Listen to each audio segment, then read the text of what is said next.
On today's episode of Let's Talk FGO, Lost Belt 6.5 has happened, and with it, Charlemagne, finally! Also, JP has hit, 2,500 days, which is astonishing and mind-blowing. And, you guys are gonna pick Yarn every day of the month. Don't get that one? I'll explain to it later. Hello, this is Let's Talk FGO. I am one of your hosts, Omega, and I am... Oh, I don't know what I am today. I've had a weird week. I got vax boosted, so I kind of lost the middle of my week. So I just exist, really. Kind of vibing, in a general dreamlike state. With me, as always, your favorite angry goth wife, Lucky. We here at Studio Omega like to bring you the latest in FGO-related news and memes. We will be talking about current and future events for both the JP and EM version of the game, so anyone not wanting spoilers, just activate the fucking adjustment. I wish I could be an angry goth wife. How dare you?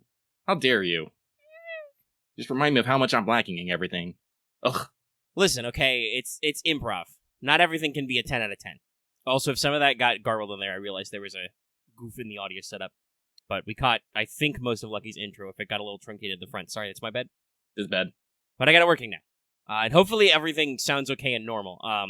My mic is my personal mic is in a slightly different position because I actually acquired a new pop filter that goes right on the machine. I was looking for that for a while. Because I think it was like a couple of months ago at this point, my old pop filter broke the little plastic clip, and I was like, well, I'm just going to continue to have this problem if I get a new one of the same type, but I finally found one.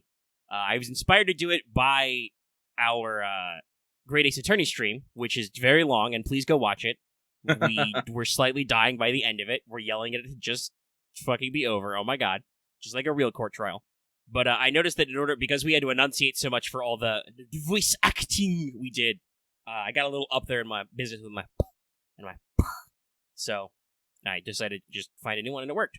But yes, we're here. Before we go any further, I would like to remind you this episode is brought to you by our patrons, like Anna DeHarp, I Got Comics, Architect 10, Lucas OG, Carlos, Dragon, Ferris, Jerry Vasquez, Just the Fae, Jonathan Sandoval, Legendary Boss Hunter, Liam Kessler, Regent Raptor, Rise of Kenji, Rogue Robin, Charvor, Sean Pryor, Some Guy Named Bob, Siren 23, and Very the Crow. If you'd like what we do and want to see us do more, consider supporting us on Patreon. You can get access to episodes early and lots of other goodies, and it really helps us out.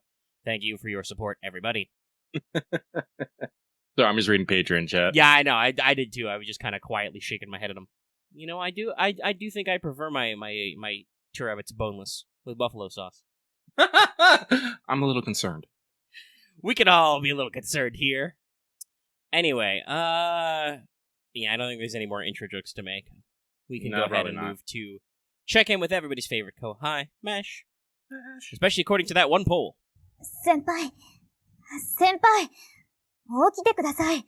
That's right, everybody. It's time for Wake the Fuck Up Senpai Rank Center for pro tips. I'll just clarify. I don't think it was technically a poll. I think it was just a survey check of all the Pixiv tags. Mash X Master is the most popular, with Master X Jolter being second most popular, if I recall correctly. Anyway, this week's pro tip is very simple.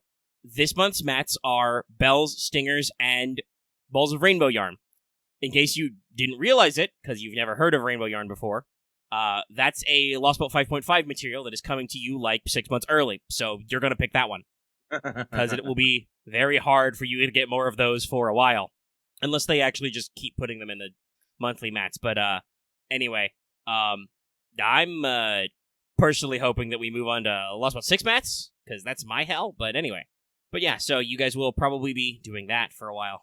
Yes.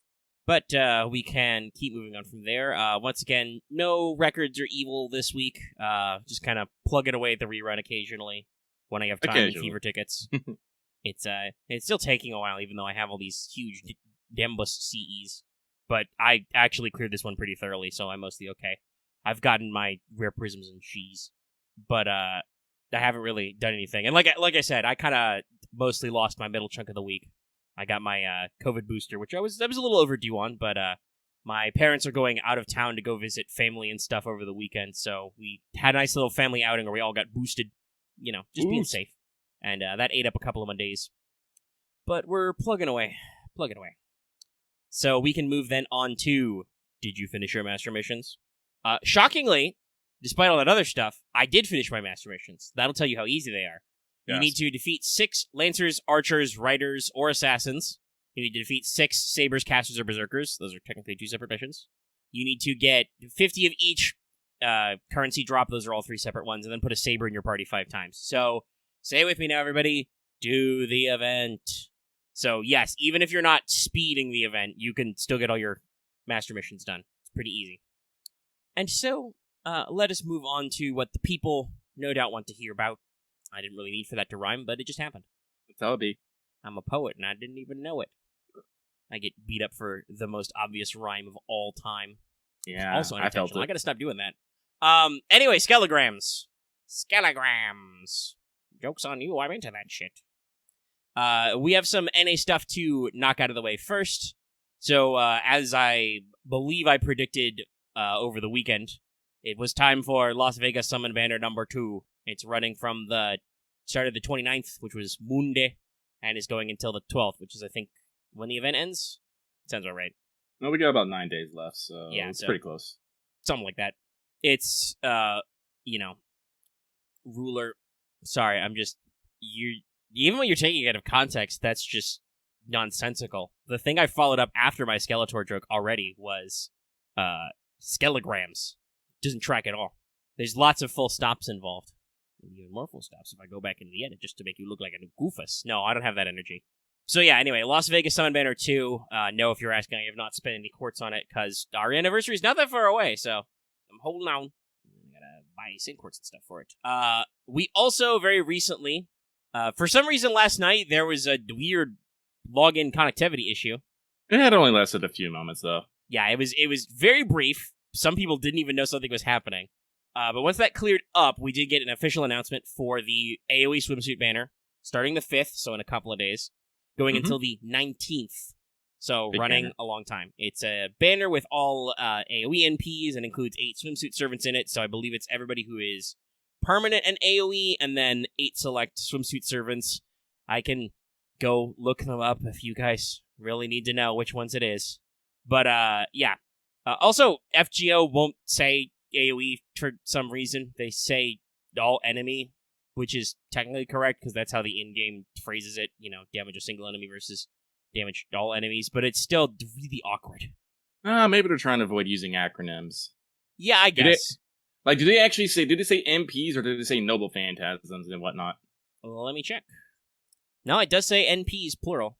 Interesting. Summon. All enemy NPs, including swimsuit servants, pick up summon. Which, by the way, the grammar on that title is also very sketch because it's just all dash enemy NPs, plural, and it's like, okay, I know what you mean, but that name is not very intuitive. Sounds a little strange. Yeah, that one had a rough time going through localization, I guess. So the important thing to note about this, as somebody in our chat brought up, this is not technically a rate up. There is no rate up at all. It's just a summon pool that happens to include only AoE servants, and of those AoE servants, does include limiteds who happen to be summers. Yeah, it's basically story, but weirder. Story plus. Yeah. Well, story plus and minus, because you can't roll any single targets on it, so... But still, is a weird Story one. AoE plus. Yeah. I'll keep adding weird modifiers to it. Sure, why not? It's not like we already didn't story fuddled. It's not like we're already making it weird.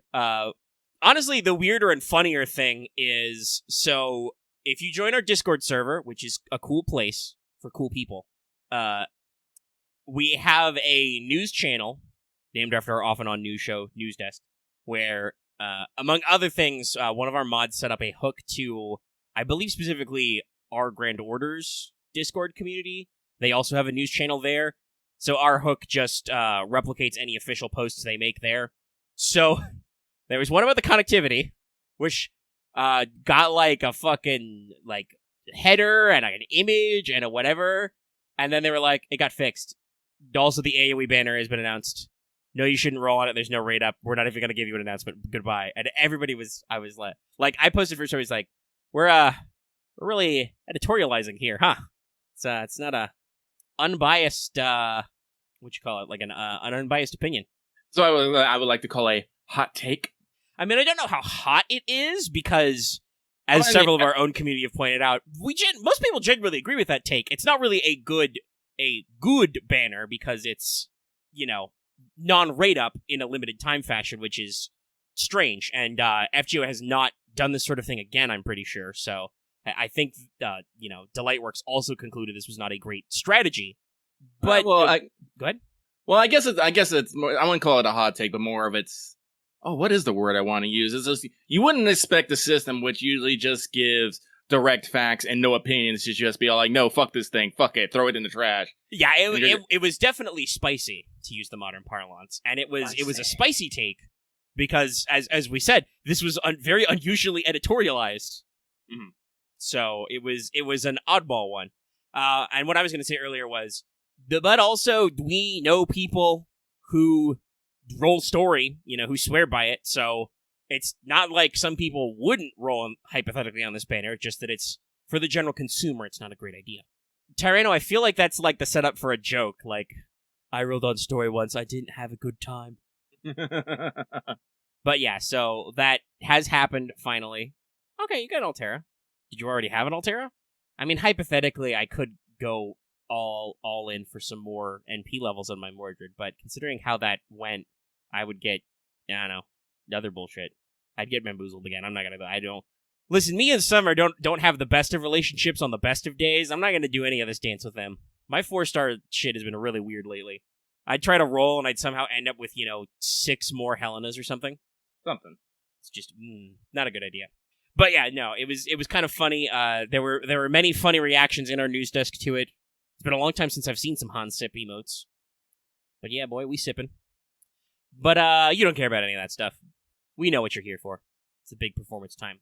Which is that on the 1st, as predicted in JP, we had Lost Belt 6.5 Traum release on the 1st. First banner running until the 15th.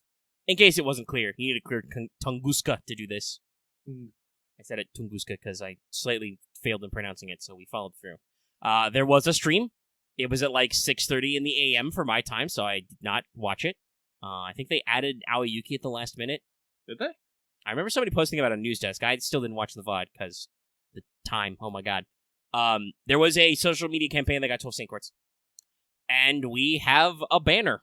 Banner 1 is Limited SSR Saber Charlemagne, Charlemagne, Locked Super Rare Berserker Kriemhild, and Permanent Super Rare Saber Roland.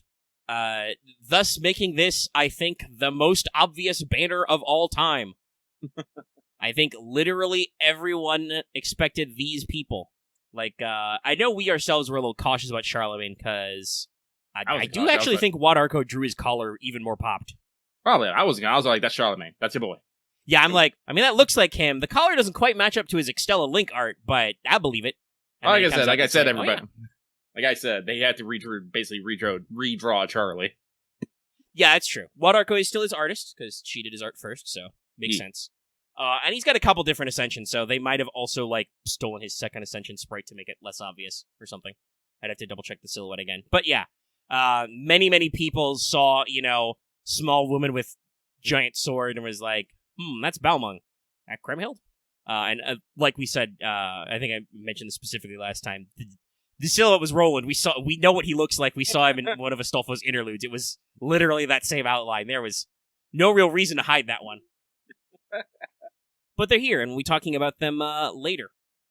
We also, I'm gonna warn you, there is definitely a second banner. What you mean is naked legs?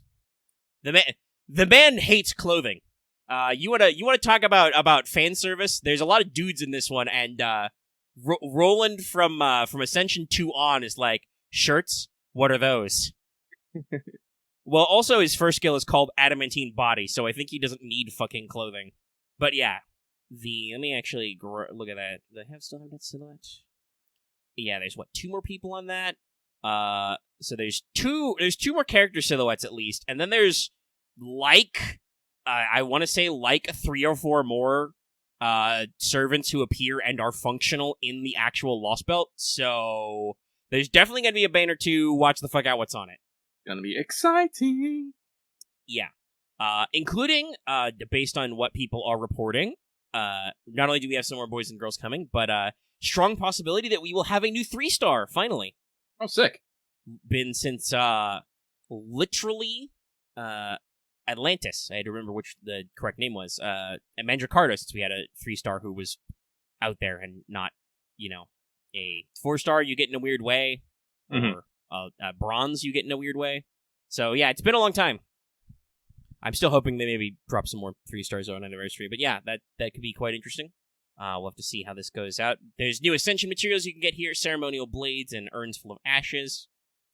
According to the promo materials, we got that new Kadok drip. It's very funny to see him basically again as the, like, featured boy. Mm-hmm. But, you know. Well, it is a 6.5. I think it's a good idea so they can, Let me double check. Is his command spell different? Oh, God. It's such a... Sorry. Navigating wikis for story chapters is such a pain in the butt sometimes. Because, like, the story chapter is Anesthesia. No, it looks mostly the same. But, hey, everybody, you want to talk about a glow-up. Good for him. So, also, we have our new banner adjustments, as is pretty usual these days. We're rotating out some old CEs, introducing some new CEs.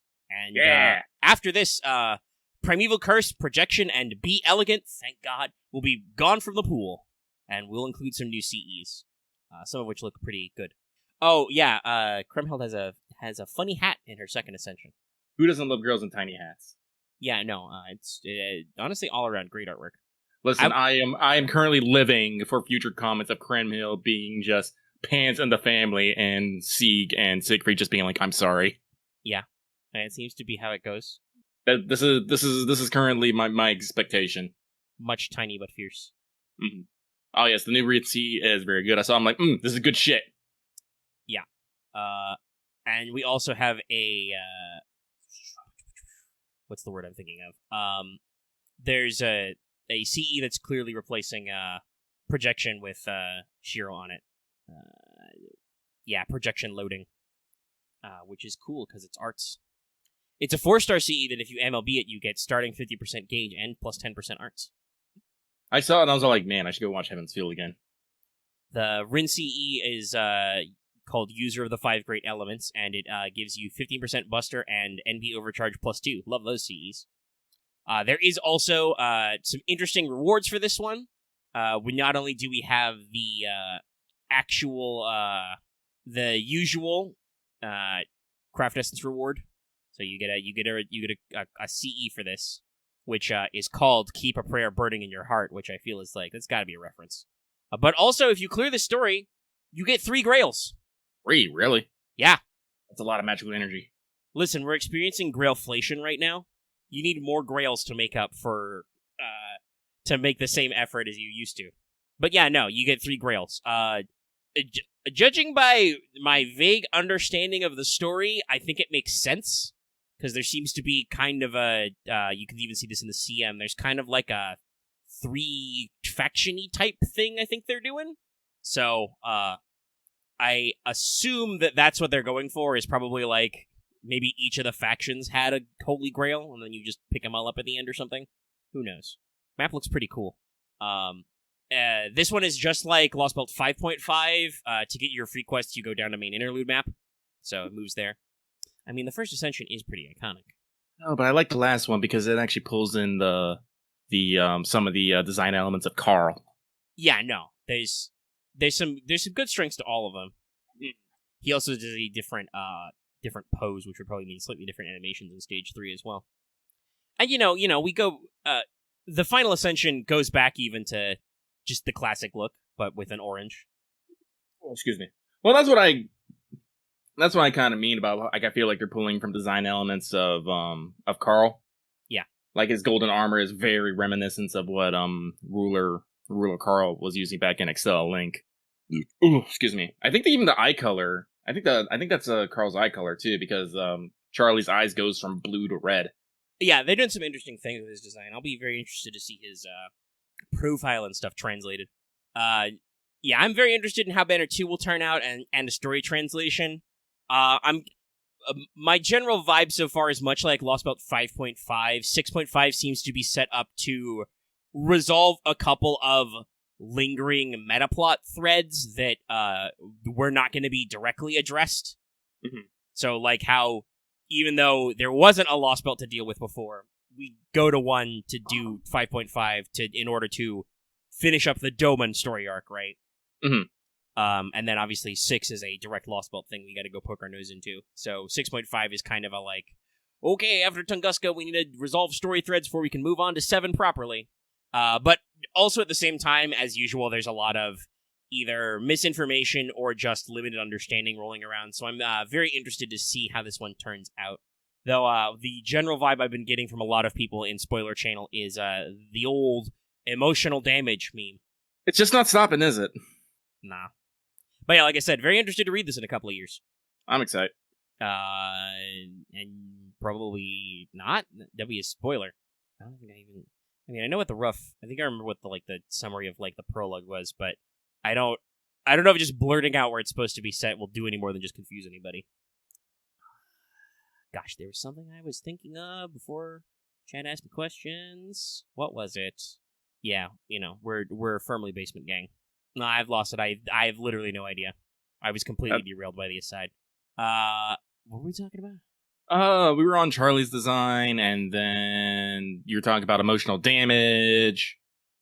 Yeah, we can reset to about there. So yeah, like I said earlier, to loop back, interested to read this one out because it looks like it's gonna do some interesting things and clear up some stuff.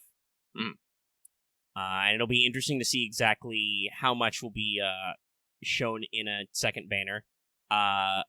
Okay, now I do remember, because I was trying to figure out if we knew how long it was. Let me... quests? Nope, that's not in that master list. Even though it is a couple of days old, I do believe some people have already beaten it. That's how we know about the triple grails. There's no multi-part or anything. Gesundheit. Excuse me. Okay, 22 acts, alright. So, normal Lost Belt sized. But Kiara's in the future. Or was in the future? I'm trying to remember. Did we actually move that far ahead for Seraph? We moved a little ahead. Maybe we can double check that when the main interlude comes out. That should probably be our next thing. After Vegas wraps up Kiara's a future past. The once and future Kiara. But yeah, so I wanted to double check how long it was. 22 acts. So, decent. And I think that still leaves us open for, 7 later this year, which I think they said they wanted to do. Yeah, we still got. I'll be very interested to see how they handle this in their Road to 7 stuff. Are they still gonna include it? That would be a good way to get some of these limited servants we've already established. Charlemagne at least is limited. I can't imagine that whoever's the 5-star on the next banner will not be limited in some way or story locked or something.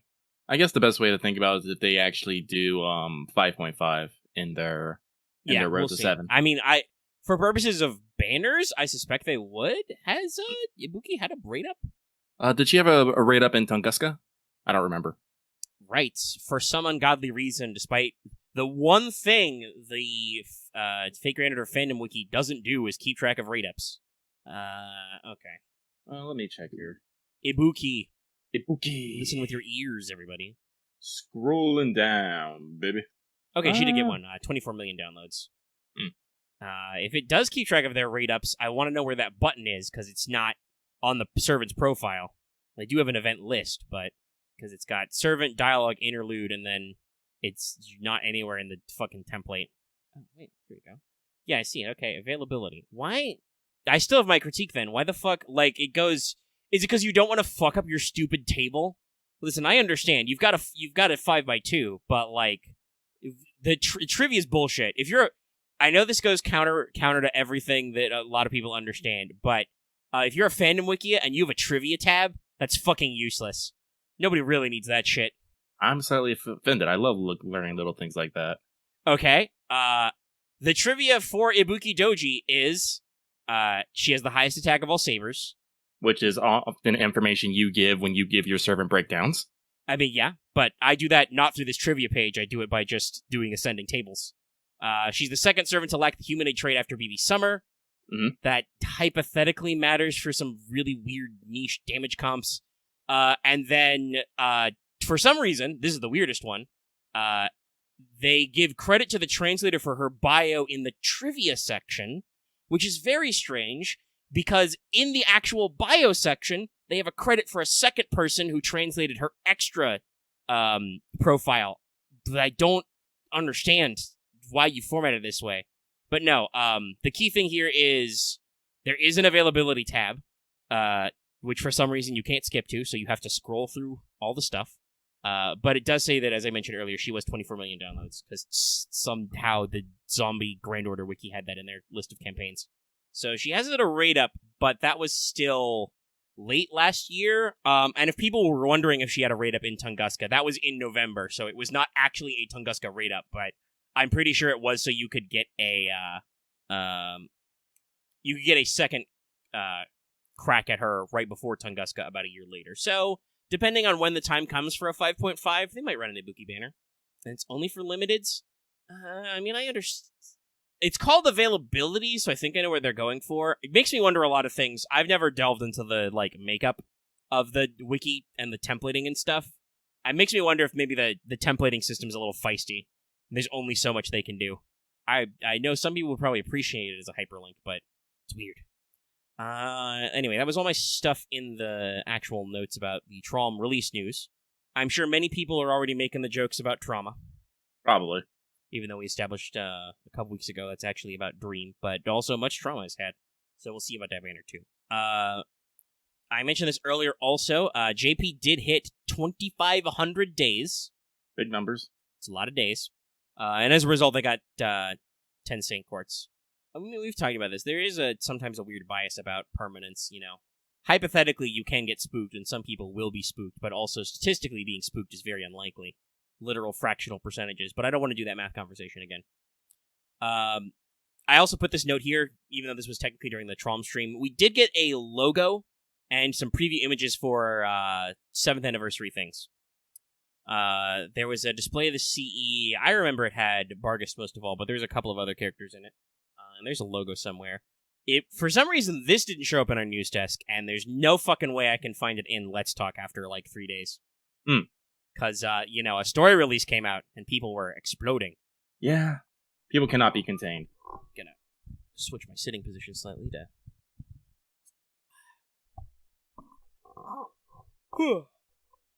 Switch my sitting slightly to stretch out my legs. Yeah, Mao was the other one, and I don't remember the third. He says, in an unsubtle attempt to get chat to do his dirty work. Yeah, it was Zenobia, okay. Which is, pretty good. Also good for her. No, I'm pretty sure it's a B. I feel like a lot of people, over here anyway, were kind of harsh when Zenobia came out. I do remember. Chains, I find people are usually most biased towards the things that they like and are usually unfair towards the things they don't like. Perspective seems to be a lacking skill nowadays. So I try not to think about it too hard. I mean, I didn't get to source it, but I did read an interesting statement somewhere that apparently there were some psychological tests that apparently being too much around, too much complaining is bad for you because it reinforces your neural pathways associated with complaining. Mm-hmm. Which means that your brain is more likely to jump to complaining about problems rather than trying to think of solutions. So always remember to detox yourself a little bit from complaining. Okay, Architect found it. I like how the Barguest is still, so fucking tall. It's the best. Yeah. I mean, she's wearing some high heels as well, but so is Zenobia, I'm pretty sure. Mao is fuck you, flats. They got, a little bit of a platform heel, but that's it. Nah, I think Mao is supposed to Mao's alpha is basically supposed to promote an androgynous type of clothing. Mm-hmm. And a little bit of a, not quite a military uniform aspect, but a little bit like it. Yeah. It's great, though. The vest is great and great emphasis. Yeah. Fez 2022, the anniversary. They got a logo. You can see it in the top corner there. It's a solid image. So this will be 3 of the 5 million CEs they're going to release and kill us all. Maybe they'll let you pick 3 this year, and then they'll release 50 of them, so it doesn't fucking matter. Maybe, I don't know. Listen, Lasengle, if you're listening, can you do something about the anniversary CE issue? Physically, as CEs, they're fucking worthless. It's 50%.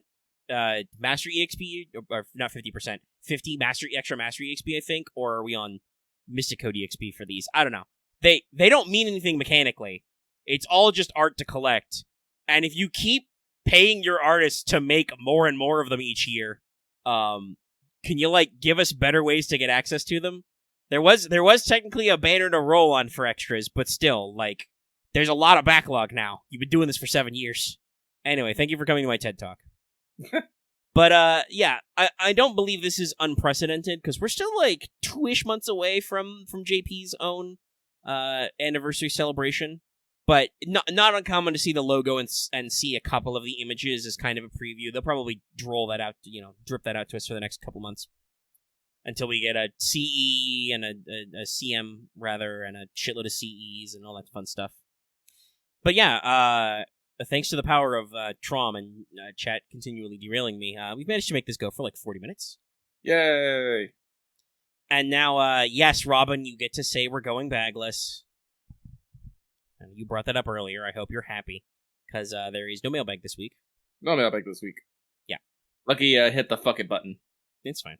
Listen, I personally still think we're ahead on that because last week, due to the power of Lucky in the coffin, I was like, I'm pretty sure there's not going to be a mailbag this week, and then Lucky bursts out of the coffin like 2 hours in and is like, "Hello, I'm here. What's that? You want to do mailbag?" And I'm like, "Yeah, probably. There's some people there." Okay, so you kind of got a mailbag I didn't think you were going to get already, audience. Obviously, we strive to give you guys a consistent experience, but life happens, so. If you would like life to happen to us less, please consider supporting us on Patreon or doing channel memberships so we can focus more and more on doing this instead of other bullshit. It's, helpful and everything. Sorry, Lucky posted a funny gif. Patron chat, you've already gotten your Faff zone talk. Well, I meant more bullshit stuff happens. Life stuff happens. Like I said, I have no stones to throw. I skipped Fail Portrayal this week because we had a long-ass Great Ace Attorney stream, which was a lot of fun, and we tried very hard on it, but also it was too much juice. Almost 6 hours, jeez. I know I started early and everything, but damn. Damn.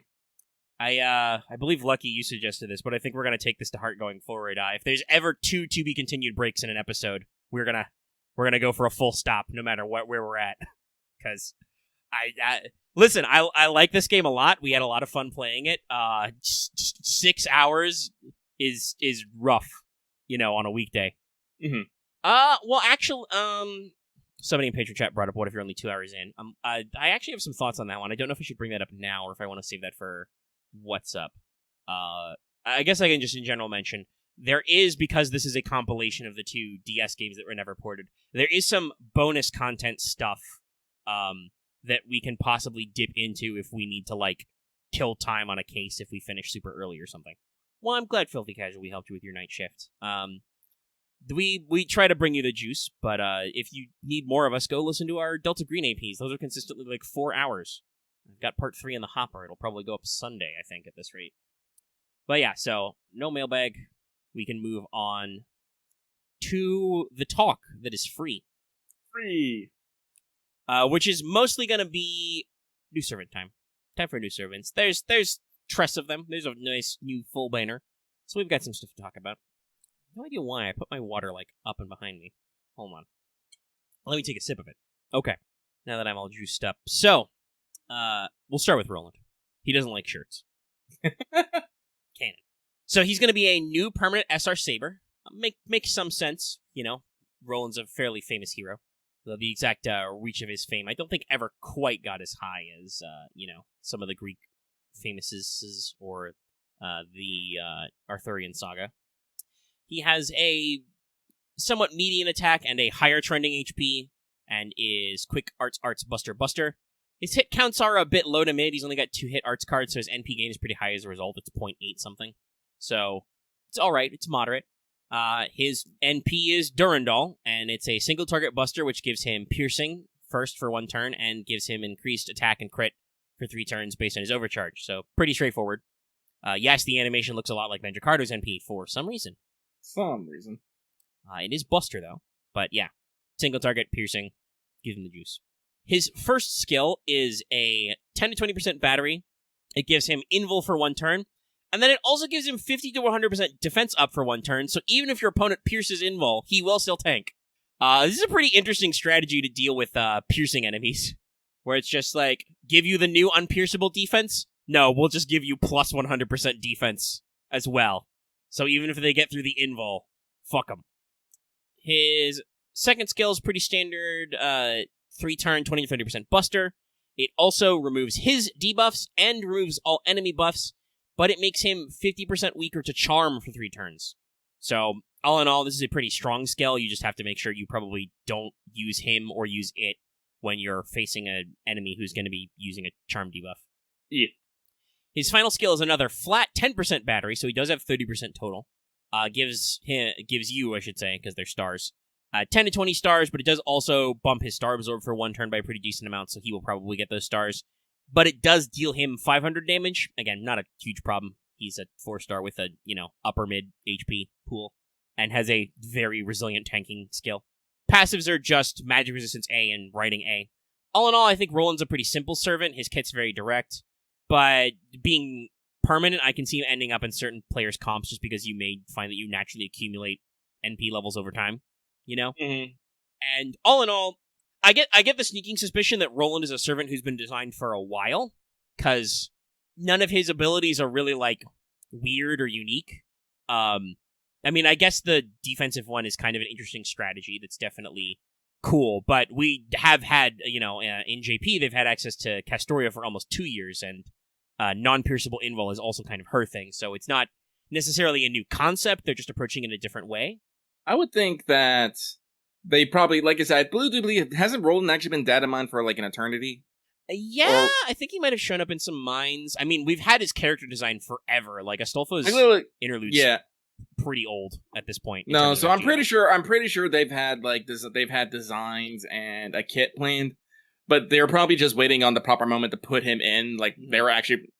And what I'm assuming is they probably, as their design focus changed, they probably tried changing his kit up a little bit more to stay more streamlined what we have now, but didn't want to necessarily move too much away from what they originally had. So it's probably more the fact that I would say that Roland has the same design. He's just come preloaded with all his rank ups and interludes. Yeah, that's probably the best way to look at it. His NP is pretty decent. It's a single target buster, so it'll hit hard. It gives him attack and crit up first, so you've got the follow-up turns. It's got piercing, which is always great. He's got a self-debuff cleanse and an all-enemy debuff strip, which is pretty good. And he's got the kit he needs to capitalize on it. And he has a total of 30% battery, which means that if you get his Appen skill up, he has a 50% battery, which is very good, right? Very nice. So that's pretty solid. His, passives aren't flashy, but they're okay. And his demerits are situational enough that they won't matter. The 500 damage won't kill him. They'll just drop into 1 HP. And the charm resist debuff doesn't matter if you're not facing charm opponents, You'll just not use him in that setup. So for a permanent 4-star, very good addition, I think. Yeah. So we must go on to our newest angry goth wife, Kriemhild. She is a berserker and story locked after this, so keep that one in mind if you're rolling. Her stat spread is fairly interesting. She has the same HP total as Summer, Seig, and Jolter, but a smidge more attack, so she's got kind of middle-ish HP and, slightly bumped attack over them. Quick Arts Buster with median hit counts and NP gain. All around pretty average stuff here. So her NP is a single target Arts, which removes defensive debuffs first. It deals bonus damage to dragon enemies, and it reduces the target's arts resistance for 3 turns based on overcharge. This is a pretty good NP. Her first skill hits all enemies with -1 NP charge and also with 10 to 20% defense and crit chance down for 3 turns. Her second skill gives her a 20 to 30% buster and arts up for 3 turns, and also gives her 30 to 50% bonus damage versus chaotic enemies for 3 turns. So double dipping on those bonus damage. And her final skill puts a taunt on another ally for 1 turn, gives her 30 to 50% battery. That's right, this is an Arch Berserker with a 50% battery. And also gives her 1k to 3k healing. Her only passive is Madness Enhancement EX. So my notes here are that in our current climate, in our current metagame, I suspect Krem will be very popular. She is an Arch Servant, though she can double for Buster as well. She has a 50% self-battery. She's got decent defensive abilities with, crit chance down, taunt on another guy, a self-heal for a decent amount. Has decent synergy with stall teams. She also has -1 charge, very effective as well. Mm-hmm. And she has 2 spicy trait damages. Basically does a bonus multiplier worth of damage to dragon enemies and 50% attack up versus chaotic enemies if you're running that second skill, which is also your NP steroid, so you are. And her NP will solve most annoying defensive because it removes defensive debuffs first. You don't need piercing if your opponents can't be invul. Remove defensive buff first is actually better than pierce because, God forbid, FGO gives enemies Castoria's enforcement defense buff, the unpierceable invul. This would technically beat that. Also, to watch out for that if you're facing Kriemhild as a story boss. If she NPs, you will not avoid it. You will get creamed. You are dead. Goodbye. But yeah, no, this is a very good kit, I think, especially for Modern Servant. I suspect that Krem is probably a little bit of a newer design. I think so. Yes, there are definitely chaotic dragon servants. I think Shuten is actually, is Shuten a dragon? I know she's demonic. Ibuki's definitely dragon, I'm pretty sure, and is probably chaotic evil. Some of the Artorias, yeah, they're all dragons. But there's a handful of overlaps for sure, and even then, even if you don't need your overlap, there's still, 50% for 3 turns. It's pretty good. I also want to say, some of our own fans dug this up. I did do, not too long ago, a Fan Servant Friday on Kriemhild as a Servant. And while the names aren't all the same, a lot of the direction they went with her skills and NP and stuff were kind of what I was envisioning, so that's pretty cool. Yeah. I did not necessarily think through all the fun stuff they could do with her ascensions. As we've discussed before, her second ascension includes a cute little hat. And she's got a few things, like her first one is very funerary, her third one is kind of knightly. Get some fun stuff in there. I went with an Avenger, and even then they talk about like her revenge and all that stuff a lot. I assume they went with Berserker because they are trying to suggest in lore that she could be summoned in a normal Grail War kind of a thing. And it makes sense. Avenger is a non-standard class, but yeah, there's some interesting stuff here, and she does have Manus EX, which is, the weird zone. So yeah, some fun stuff there. I'll be interested to see exactly how all of her lines and stuff shake out. I think there's some rough translations, mostly on YouTube, but I don't necessarily want to watch overlong YouTube videos of voice lines for subs. But yeah, Krem, good servant, thumbs up. Excited. I could see that. Somebody in chat just said Summer will be an Avenger version. I could see that as an alternate. That's when they usually bust out the fun classes. That's like Summer 8, so we'll see. They usually make sure to wait around a year before they give you any variants. Alternatively, Santa Krem. I think that'd be probably the best. That'd be very funny. But now, let's move on and round it out with our new limited SSR Saber. Don't hurt me like that. I think it's mostly just because of some artists I follow, but I do kind of feel like there's been a lot of weird, like, Summer Medusa vibes posting lately. Like, people showing, shots of Medusa's, like, canon swimsuit design in a couple of things, and, I know somebody did, like, a spray edit. Come on. Lasagna, help me out here. I know Yu Asuka was available. She tweeted about hanging out with Kana Ueda recently. But yeah, let's talk about our favorite lad, little Charlie boy. He's finally in the game. Took him long enough. We've been calling it for years. And also, much like we said, hey, guess what? His lore kit translates perfectly into the game. He's got all of his normal-ass skills. They didn't have to make any shit up. I think the only thing was at the time Excel Link came out, we thought that Charlemagne might be arts, but he is technically quick. He fast. He numes. He has decent attack and HP pools without quite topping out in either category. So I think he's like in top 5 or 6 in both sides for sabers, but not at the top. Still decent. Like, he doesn't sacrifice one for the other, so good all-arounder. Quick, arts, buster. Oh, yeah, Liz's. That's pretty good. They're dragons, and almost all of them are chaotic. Kiyohime. Okay, so Shuten is dragon as well. All right, okay. That's interesting. But yeah, there's still definitely with the Liz, that's a great potential there. Because, recurring characters. Snap them down. That'll probably be useful in the Halloween rerun at some point. But yeah, so Charlie does not have a standard saber kit. Though, in case you didn't catch this, Roland has the what's normally considered the saber deck, and so does Krem, even though she's a berserker. Kriemhild has the 2 arts of the 2 busters. But he has higher hit counts on everything except his arts, which is average, so he has like a slightly lower than normal NP gain. I think I see what they're going at with the starter here. He's at like a 4 something, which is a little low for 3 hits arts, but he does have 2 of those, and his quick cards are 4 hits, so he's got like some of his hit counts are higher, so it's an interesting one.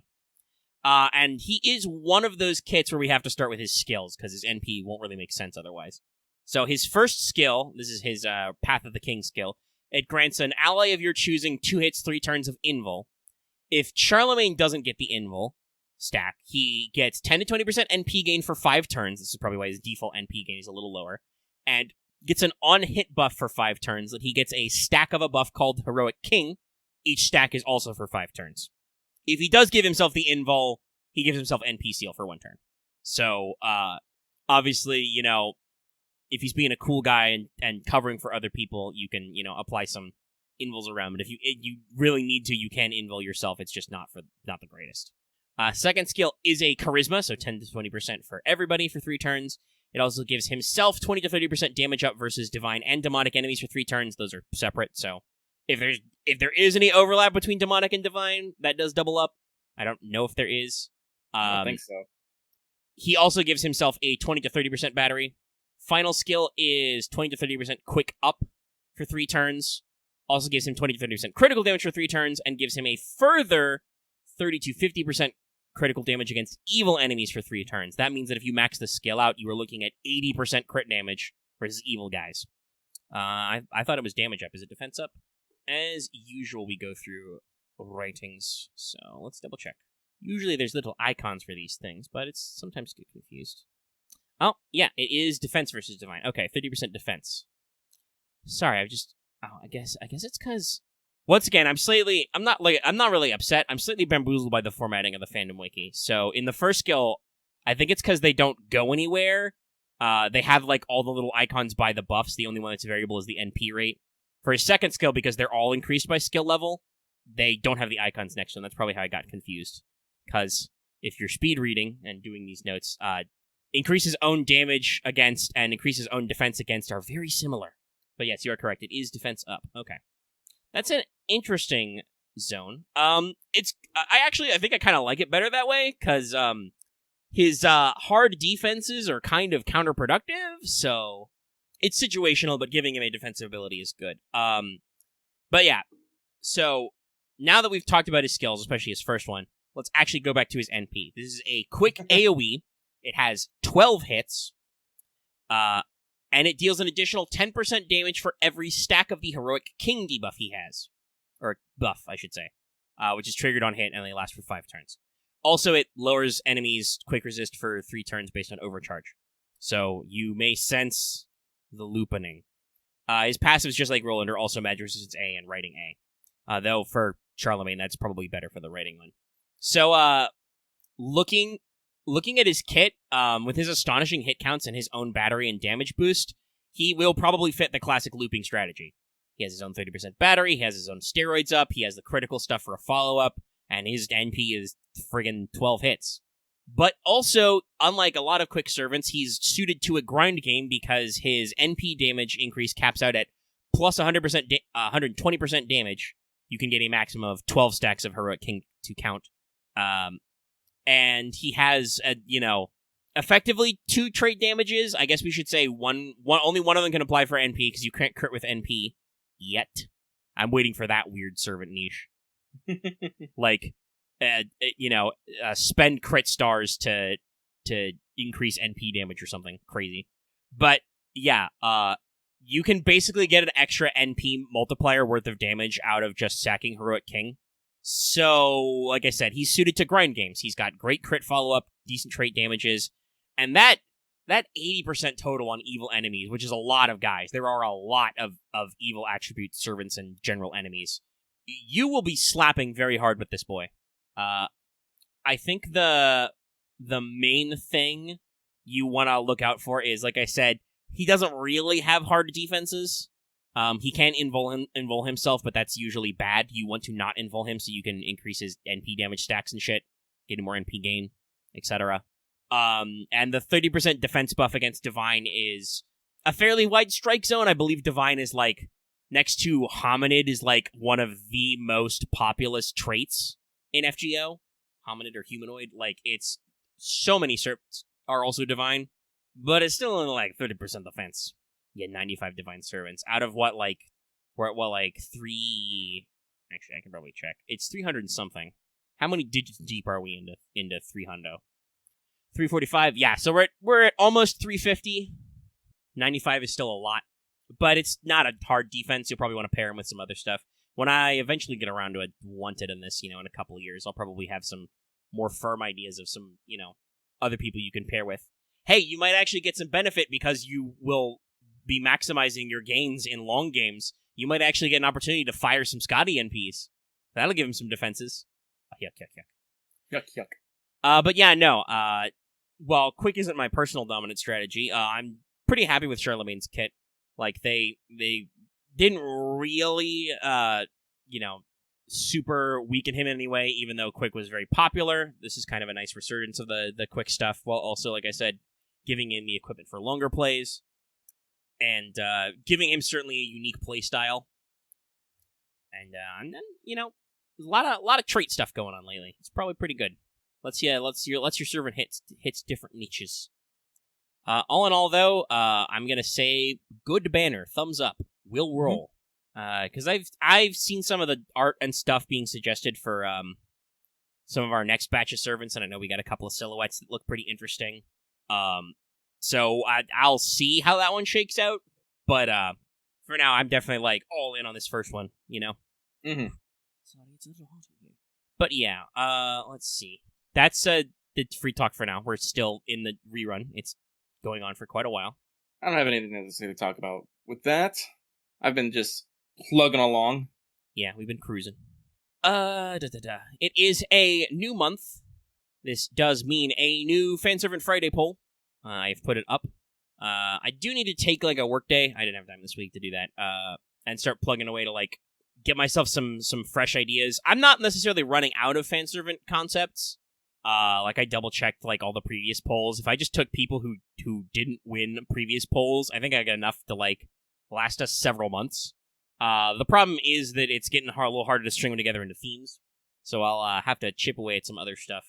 In July, we can probably bring back maybe an America theme again. That one's pretty easy. But I did put up a new one. I wanted to go for a little bit of a nightly theme, considering the general vibes of Traum and a lot of the servants there. But I had to stretch a little with some other stuff. No, I'm not taking theme recommendations because I don't. If you guys don't know, I don't make up new servant ideas and then make a profile based on what people wrote, because, God, that would be way too likely that I would not do the work and fuck that up. I only do suggestions off ideas I've already had and committed to paper, virtual paper. So I would not necessarily be able to take suggestions for themes, because that would be hedging on either shit I haven't written or, stuff that's already listed in the polls, in which case, like I said, I'm having a harder time pulling some of that together. But anyway, I always say this week's poll. It's a monthly poll. This month's poll for June. This month.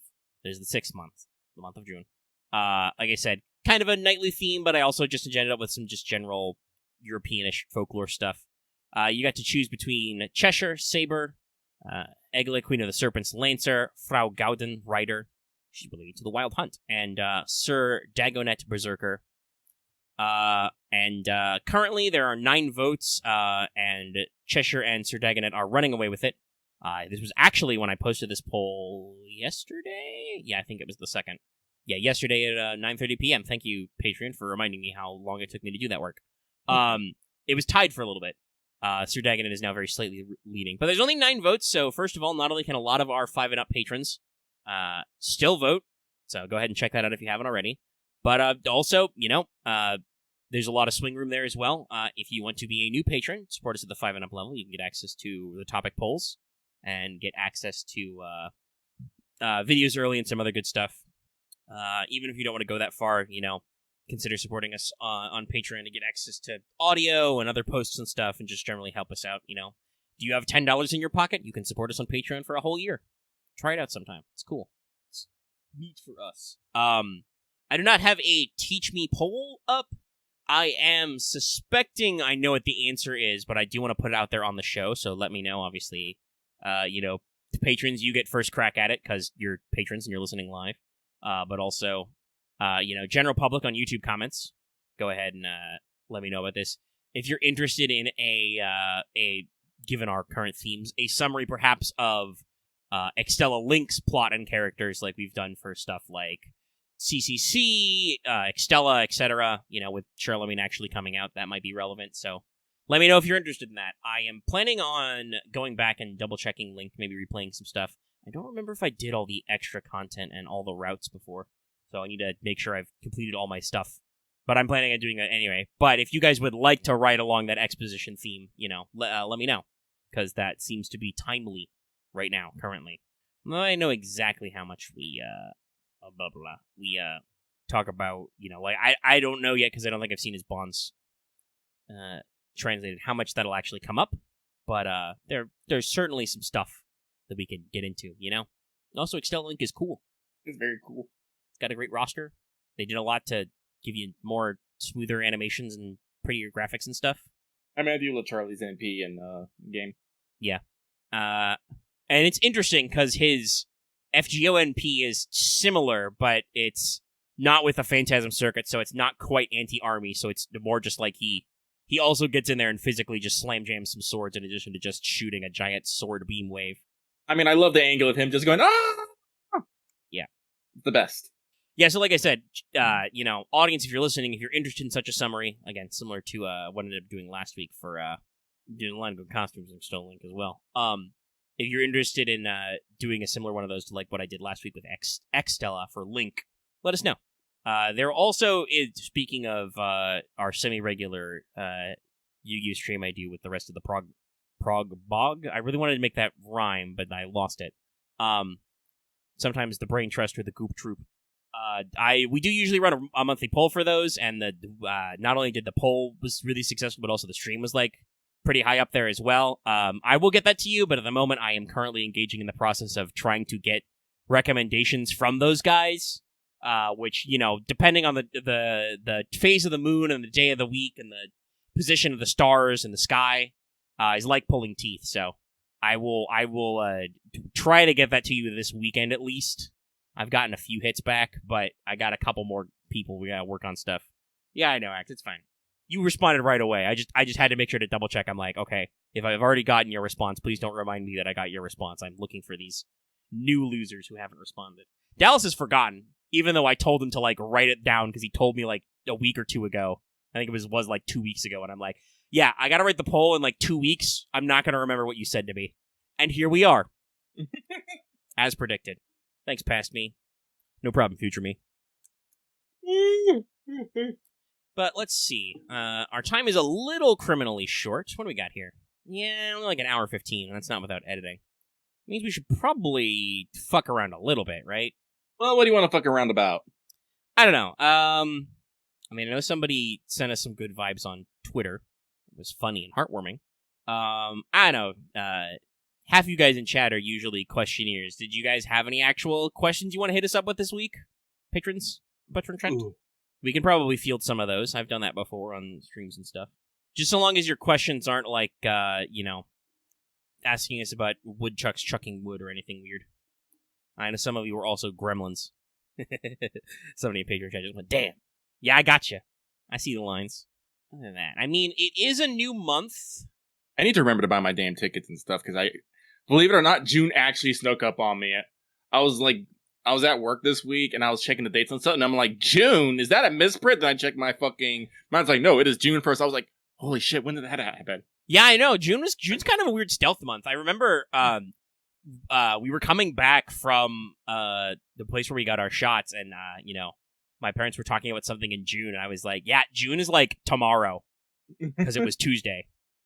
And I was just like, yeah, no, it seemed to creep up on there. Well, Axe, to your question, I think Lucky already said he's very much waiting for the comics of the extended Seig family. Well, yeah, no, I'm waiting for Siegfried being on, like, yes, this is Seig. He is my son. And then you just see the furious aura of Kriemhild, and then she just immediately adopts him, just like, what the fuck did you do to this poor, sweet child?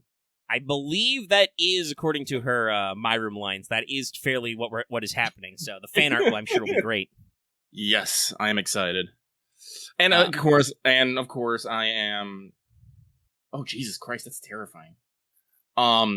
Sorry, I'm playing D-Child on the side here, and I just saw the new Kubaba's special attack. It's slightly scary. I mean, divorcee is not really the right way to put it. A lot of people have translated her lines. She's very upset with Siegfried because of his general Sumanai vibes, putting her on this path to doing this for 20 years or whatever. But also she's still, I think some people have said befitting the fact that the stories are kind of like forks of the same version. You should think of their relationship as a little bit like Bryn and Sigurd, only instead of their like weird masochism nonsense, it's more like it's more like just straight up like angry goth love hate. Mm-hmm. Like she still really cares about Siegfried, but also she's like, you a dumbass. You a dumbass. Go ahead. No, keep going. I'm just gonna make more jokes. Okay, I was just gonna say, and spoilers. We covered this earlier. I believe Siegfried is chaotic good, so he does hit both trait damages for Krem. So pretty funny. Yeah, I definitely thought of that when Lucky was talking about the like family stuff and even the skits question. I'm just like, I reminded of the Oniland a bit about Jolter with Seig as, you know, Fafnir, and I'm just like, that's especially with Kriemhild and Jolter, that's gonna be so silly to write those interactions. I'll be very interested to see, because I feel like Kriemhild's pretty popular. Like, I'm seeing a decent amount of fan art outpouring for her. Though I will say, fucking not only was FGO, but Charlemagne was trending on that day. So like the people on the Twitter know where it's at. Kriemhild is the kind of character I would expect that if Siegfried stayed out too late, she'd show up at the bar, kick down the fucking door, yell at everyone, and drag her husband out yelling at him. But you'd still take him home and take care of him. Even though also it's Siegfried, so he's not like drunk in the slightest. Yeah. He's had like 2 sips of wine. Mm-hmm. And he's only staying because the others won't let him go. Yeah, no, he's just too polite. He can't leave. Yes. But yeah, I'm very interested to see if we get in future like side events, you know, like will we get a Summer Cram in like Summer 8, you know, will we see, you know, CEs of her and stuff, will she be involved in event storylines? I'm sorry, I'm just imagining if we could get like a Summer Cram, that means that, you know, Megana and Siegfried have to show up and she has to be totally taken thinking he's actually super cool and intelligent, but refuses to say it. Oh, God. That does sound like her. That would be pretty funny, yeah.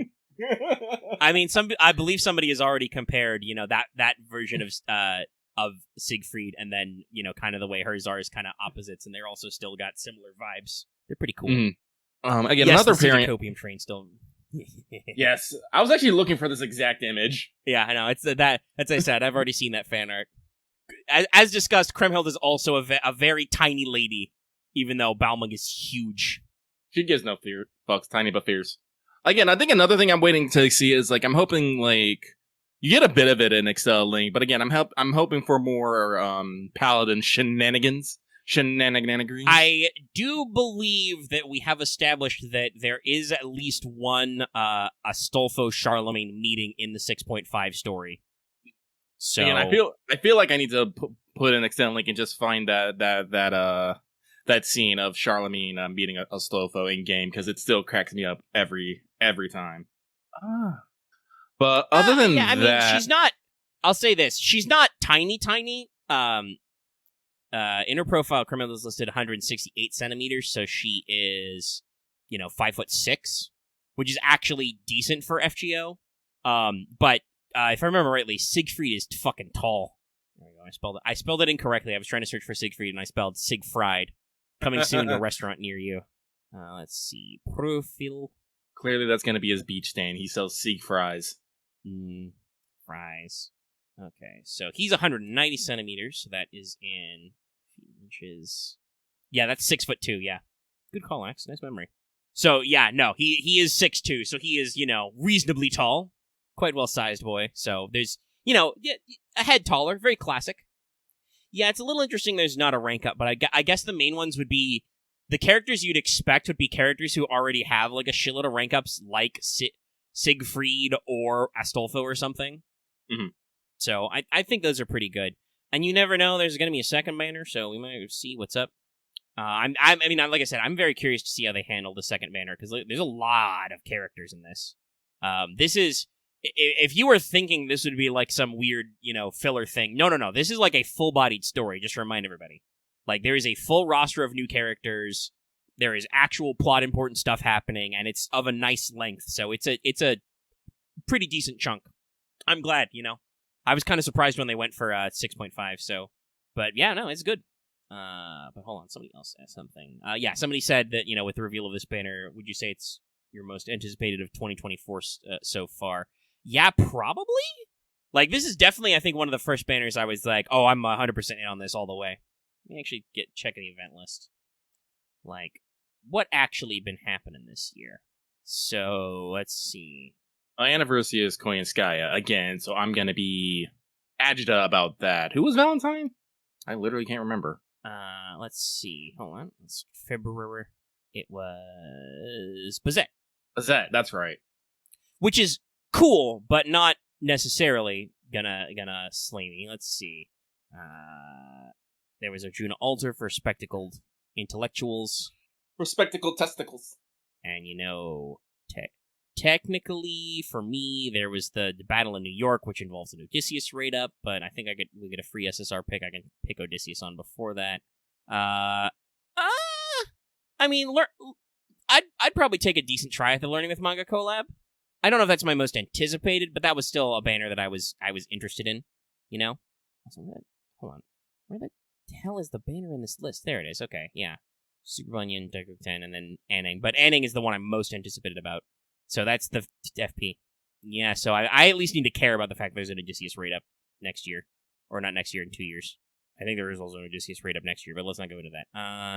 And then May is just another Castoria banner, and then Traum pre-release, which was Constantine, and then the rerun of the other Tunguska guys. So, yeah, I mean, it's been an okay year. They've been doing good stuff, but it's definitely not, like, crazy good. Obviously, I'm going to make some attempts at Hephaestion, but I do believe she's on the SR ticket, right? That they just released? Yeah, so that's like, I'll make an attempt, but I'm not going to go ham on it, because we've got a backstop. Yeah, Sea Monster Crisis is okay. The sisters are interesting, but guess what? I got a Dioscuri. All in all, I'm like looking at FGO this year.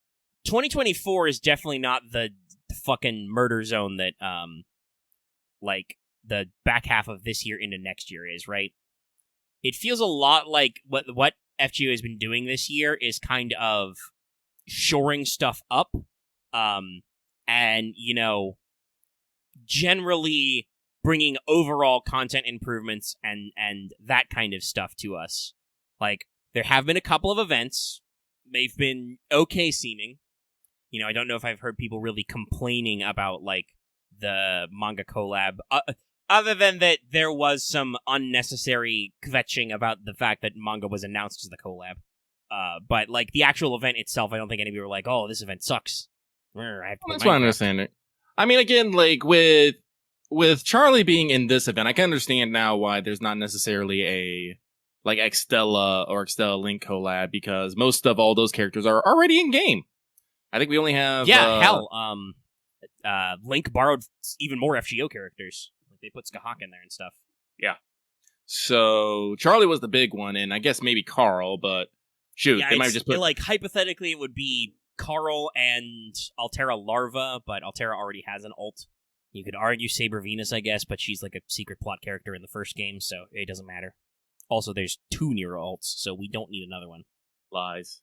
Speaking of Nero, though, I am excited that Arco's having that art exhibit happening soon. It keeps popping up on all relevant Type Moon things. Mm-hmm, yeah. With their exposition and, like, first, I believe it's they said it's their first, like, full official art book. Well, not like, not a, what's the word? You don't mean official art book as in the first art book she's ever published, but like a first official Type Moon branded art book. Yeah. Yeah, that's pretty cool. That's pretty cool. I'm excited about that. I don't know. I might see about getting a copy. I don't know, like, exactly how they're being distributed, because I know the exhibition's only for a limited time, and the art books are limited as well, I think. I'm not sure. I have to look into it more. But that's going to be happening. I believe the exhibition's next month, but it's still very excited. Yeah, I keep seeing it pop up, especially with Nero doing the heart fingers. Yeah. Oh my god, that's sick. Yeah, she's been tweeting about it. Mm-hmm. But yeah, like, overall, I'm looking at it, and, like, it'll be good, because we've talked about this. 2023 is going to be a fucking breakneck year in terms of, like, banners and shit. There's so much stuff, Muramasa at New Year's all the way to, Tunguska at the very end. Mm-hmm. And, Who was this year's New Year? Yeah, it's Coin of Dark is the actual dovetail, right? Yep. So yeah, it's pretty bonkers. No, I haven't even started on any append skills. Somebody in chat asked. I'm too proud Because like, if I start, I'm gonna want to do the whole. But like I said, my number one would probably be to get Mordred that 20%. That requires Lost Belt 6 mats, which they are not yet distributing to us. I'm sure they'll get around to it eventually, especially because we got like a literal whole ass year to go before Lost Belt 6. But still means the waiting game. Oh right, that's right. But Arcos also did. We have fucking military uniform Gil. Yeah. Hang on, sorry. I was actually looking it up again. Check out some of these costumes. These are the costumes you want. You know you do. Yeah. I love the little character touches to this sketch. Sorry, I was very silent there because I was thinking with my brain. But like it looks like, for instance, BB, she's got like a long tailcoat. She's got a short kind of gothic skirt. Almost said shirt. And she's got like thigh-high boots. Doesn't look like she's wearing stockings. Like she's just, skirt and thigh-highs. I'm pretty sure Nero is wearing like hot pants or something. Maybe a leotard. Like, there's no skirt. It's just, straight leggings. Nero wants you to look at her. Yeah, and those could literally just be your panties. I don't fucking know. It could be an open-fronted skirt again. Tomo's got like a very professional pencil skirt and white stockings. Like, everybody's got little different aspects.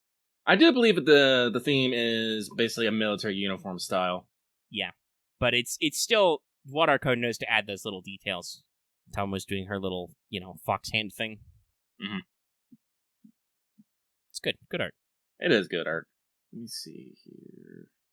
But yeah, so to roll back to that question, now that I've reminded myself what has actually happened this year in FGO, yeah, 6.5 is definitely the first banner that I'm like, I am 100% sold on this. I'm going all in.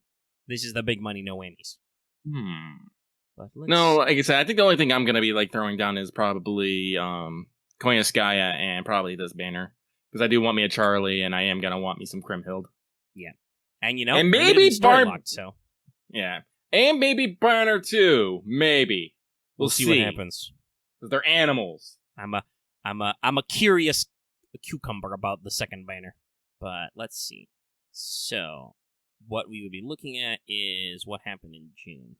Literally nothing. We already got the interlude campaign, and then we're doing Vegas right now. So, stuff we're likely to get in July before then is, I do believe we have Hunting Quest 8 coming up.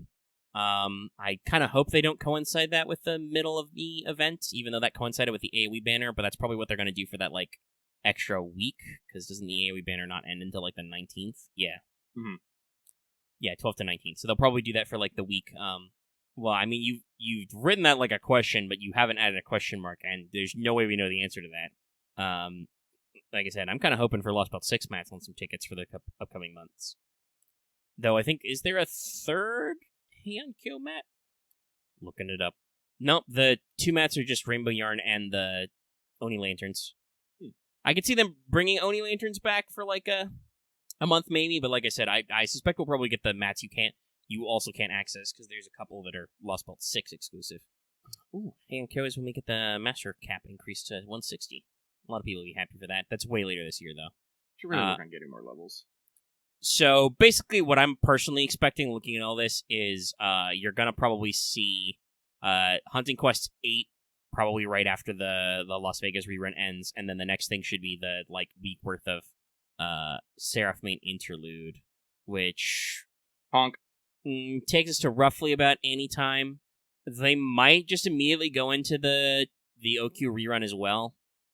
That's right, the freaking also because of COVID, the actual anniversary celebrations are all over the place. They started pre-broadcast and rank ups and shit early. We probably won't do that. That means we might get all the Statesman actual run early though. That could start the actual week of the anniversary. All the Statesmen, I guarantee they're going to put that at 4th of July. Yeah, I could definitely see that. And as usual, I believe we're scheduled for a panel and stuff on July 2nd, I think, for AX, for FGO. So that's when I expect the real shit to happen, is on that Saturday. Or, announced for the following Sunday, so. Because July 4th is a Monday. But yeah, so for sure, what I can say reasonably, we are almost assuredly getting this month is going to be Hunting Quest 8 and the Seraph main interlude. Other than that, there's probably some scheduling wiggliness we can get through. Depending on what they do, we do have all the statesmen to get through, but I expect that'll, like you said, coincide with our actual anniversary campaign. I'm very curious, and I suspect that we will see the release of Moonlight Lost Room over here, just because that collab's going to be very weird next year if they don't do that. And also, there's 3 campaigns tied to it upcoming, so, there's that. But then we get a little Slim Jim for a while. Yeah, I can't imagine them. Well, technically, I guess they can not do it, because technically, like I said, you don't need to understand Moonlight and Lost Room to have the collab, because this was the incident with, Requiem and TCC. But it's an FGO branded aside property, right? And they have it in the power to release the app over here, I'm pretty sure. It's one of those things where it's okay, sure, yeah. Lasengal and Aniplex can't, speed export Requiem, right? It's, but I'm a little bit leery because, as I said, we get our own April Fool's things, but we never get what Japan got. I don't know. I mean, it's true, but even in Japan, those are small limited time apps. After the initial limited time release, I'm pretty sure you can still get Moonlight on the App Store, right? In Japan? Correct me if I'm wrong, chat. So while they stopped doing new campaigns for new songs, it's still available. So it might be something they do a little bit longer. It's just one of those things where it feels like that is totally within their power to actually handle and be reasonable about. And I kind of hope they are, because we're not in the height of the COVID times, so we can actually have a little bit of dev time to do. And I don't imagine it's probably it can't be super crazy hard to localize. It's not a huge bulk of text, right? It's a rhythm game. It's a rhythm game. It also depends on what they want to do, how they want to do it. If they only translate the UI into English, that'll probably won't be too hard. Yeah. But that is still going to be. It is going to be one of those things of, it's going to have to probably be supported on. It's going to have to be an extra version supported on whatever servers they have and listings. And I'm again, this is one of those reasons why I wish I was a fly on the wall so I can actually understand their business model. Yeah. But like I said, I don't know what their plan is for that. They might cut it as just a space and cost saving feature, so they don't have to pay, for extra localization, extra programming, and whatnot. Because as fun as the North American April Fool's things are, I do enjoy them. I enjoy playing pinball and the stacking games and whatnot. Usually, I will say they are a bit more simplistic than what JP usually does. Yeah, they're definitely simplistic, and I've always said I completely understand why, because they literally have to take an app that they've already made and then run it through the localization runner, which also, to be honest, I do believe is most of those are usually text heavy, right? Yeah. So you got to run it through the localization ringer to translate all the profiles and other shit, and all this so that you can take it down in 24 hours. And you got to jump through all the approval hoops with Google and Apple and all that shit again. Yeah, there's literally no money in it. I'm pretty sure the guys over in JP, at formerly Delightworks, now Lasengal, just do it for fun, right? Yeah, actually, are there any purchases in Moonlight? Yeah, does Moonlight have any purchases? Originally they pitched it as kind of a limited time thing, and I know that got, was it, Cool App in, trouble? Because there were people outside the Japanese region trying to exceed the downloads number. Because at the time nobody knew that they were going to actually it was only a limited number of downloads for the initial burst around anniversary. They always intended to make it permanent. That is also kind of why I'm I'll say this. I think it can go either way still. It's not oh, absolutely. It's not say the CCC event. Seraph. Yeah. That was always if you thought they were gonna skip it, you're fucking huffing the copium. That it's Lost Room itself is not guaranteed because it's a standalone app. I do think that unlike the April Fool's app, because it is meant to have a little bit of a longer longevity, that's probably makes it more likely that they can get access to it because, as far as I know, nobody in chat has corrected me, so I'll have to wait to get yelled at by people in the comments. And Also, this is post like Lasangle, post Lasangle, and I'm pretty sure Sony is probably having a much more direct hand in getting stuff done. Like I said, with a more focus on on the global scale rather than with the Lightworks is a more localized. And focus. we've already seen that Lasangle is like very committed to treating global well. You know, Dev Diary 3 was a humdinger when they were like, yeah, we're going to give you servant coins early, and we're going to give you the Lost Belt mats you need early. That's like, wow. Hey, everybody who ever said they treat NA like shit, you know, get Chaos dunked on. Because there's no way that wasn't a huge pain in the ass. As evidenced by the fact that it didn't work when they did it at first, right? The numbers got fucked up. Like, that was absolutely some actual real-ass work some people had to do at Lasangle. But they did it, and it's pretty cool. You know, obviously they've always been pretty good about bringing us animation updates early, but when it made sense. But yeah, this is, you know, a very much long-time mechanic that's, you know, hit early and people are very interested in. So like I said, I think it could go either way. It's very much within their power to do it, but if they decide that it won't truly add anything to the experience, then I could also see them skipping it, because I do not think it is monetized. Nobody in chat has, you know, corrected us yet, so I am not sure if it was monetized. It's just like a cool little thing, you know, to put on the App Store, get some free press. It is kind of, you know, part of the branding for Fifth Annie, so we'll see. Yeah, that's the thing. Like, again, I definitely don't have enough information to go either or on it. There's reasons for and there's reasons against. Yeah, like I said, I don't want to get anybody's hopes up falsely, like, yes, for sure, we will absolutely get Moonlight Lost Room, because I can't really honestly say that. But at the same time, it's definitely different from April Fools, where it would just be like, you can be like, nah, we never got any of those April Fools, we're not getting any of the new stuff, we're just gonna get the events. But like, it's a gray area where it really could go either way, and we'll see.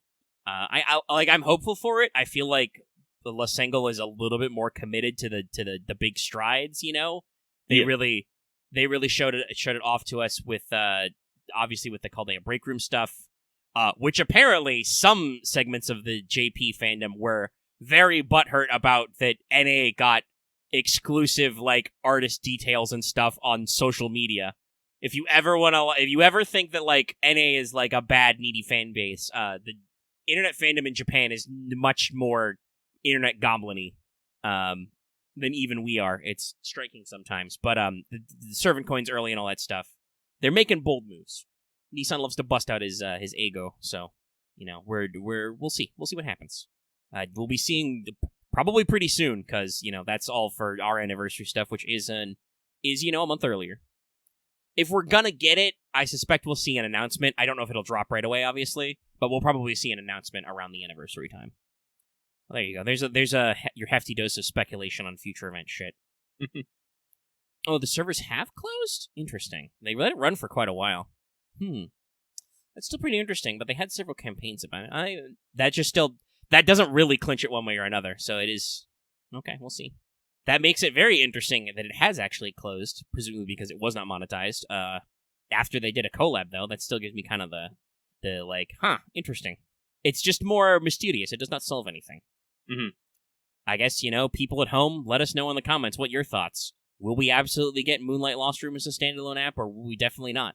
I know you guys like your dichotomies and stuff. But, yeah, I think that's about... We've managed to go raw recording for almost an hour 50. I don't really think there's a lot more blood to get out of this stone. Unless chat, ambushes with a question. Well, we got people typing. That might be it's an interesting way to phrase that, Axe. That might be slightly rude. The answer is no, I'm never healthy enough, but sometimes I just do it anyway. I'm fine. I really hope we do What's Up tomorrow, because, like, a lot of stuff happened this week. There was a state of play. I heard some people on the internet call it the best state of play ever. I mean, it has cats in Final Fantasy. I mean, it was pretty good. I'm trying to remember. I can't remember a straight up better state of play. I mean, that's a decent way to do it, X. You made me laugh, and then you got to laugh back, so we're all laughing here. Also, somebody clarified it ended July 26th last year, so that would be a couple months after the collab. Decent length on it. But yeah, like I said, I'm hopeful we do What's Up. Like, did you watch Ghost in the Shell yet? What? Did you watch Ghost in the Shell yet? Oh, no, not yet. I could probably do that tonight, maybe. Well, I don't know. I don't know if I need to watch the whole thing again. I mean, I trended as a positive experience, but I don't think you really need to. But another question, did you watch Love, Death, and Robots? No. I've been too All right, dead. then I don't. I feel no rush. All right, well, Lucky's gonna. We're doing the fucking watching chicken, so I'll have to find some time next week to blitz through 3 seasons of that. I'm sure I can find the time. That does remind me, though. I do need to pull out Striker, because I have actually been wanting to beat that. Now that I think about it, where is that game? I just hope I don't have to literally start all over, because I don't want to Gandalf this shit. I have no memory of this place. I mean, I'm going for Tomacat. The cat I was like, do you know who I am? Roller Witch's Thomas Cat. Like, after that, actually, this anniversary is when we should just get all those free costumes, isn't it? Because I remember Nero should have a costume, Bunyan. Who else? Yeah. Arjuna. Oh. There's a few. There's a big costume dump. I mean, I think I'm still like right there. I can go look it up. FGO costumes. Anniversary. Quartz frags, Lucky Bag, Spiritron dress. You've got Arjuna, Small Da Vinci, Nero, Izo, and Bunyan. Yeah. Silk of Venus. That's right. Well, hey, my Oh, yeah. Nero can finally get changed out of her bloomers after like 2 years. Now, the funny thing is, honestly, I can get all but one of these costumes. Oh, hecking, Colab Nero has a guitar. I didn't know this.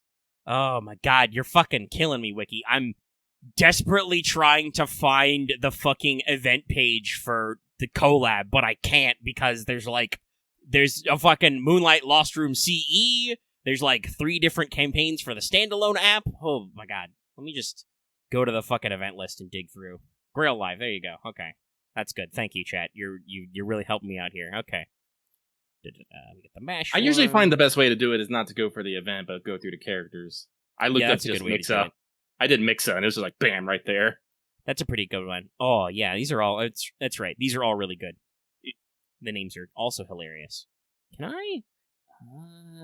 yeah, I think the only costume for this I don't have would be Shootin'. Because you know me, y'all, and AoE assassins. That Altera one is so, like...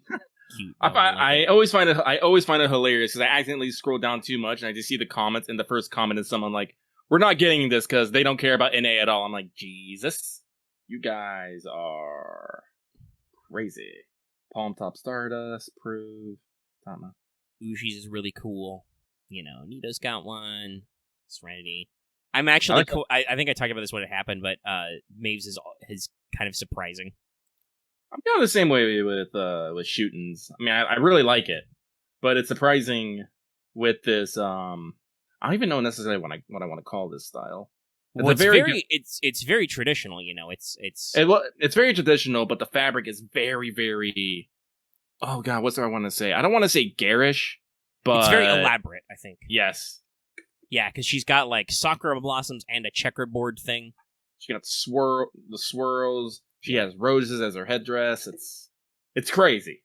Yeah, and like I said, Maves is very funny, especially considering that she does also have a previous costume. That's her, you know, sexy prison warden, and now she's just like, what if I just wore a short white dress?